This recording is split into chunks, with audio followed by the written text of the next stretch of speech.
ఏమయ్యా, "ఆ, నాకు అహం, వీళ్ళు దాసులు, వీళ్ళ మీద ఇంకా పని పెట్టండి, అన్నమేయకండి" అని అన్నాడు.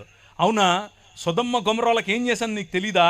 అదే చేస్తానన్నాడు 5 సార్లు. Let my people go. నువ్వు అలా చేయటానికి వీల్లేదు, నా ప్రజలను పంపించు.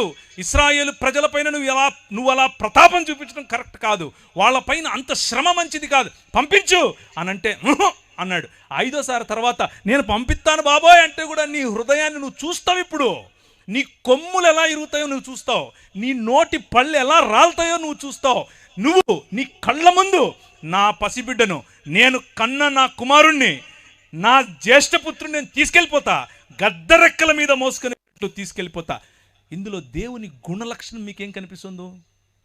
మీరు మీ ఇంట్లో పనిచేసే వ్యక్తి పైన ప్రతాపం చూపిస్తే దేవుడు తన బిడ్డను ఎలా తనేమంటారు గద్దరెక్కల మీద మోసుకుని వెళ్ళాలో మోసుకెళ్తాడు. మీ జీవితం ఫరోలాగా కుప్పకూలుతుంది. మీ పొలంలో పనిచేసేవాడి మీద మీరు చూపించే దాన్ని ఏమంటారు మేకపోతు గాంభీర్యం మీ బతుకును నాశనం చేస్తుంది.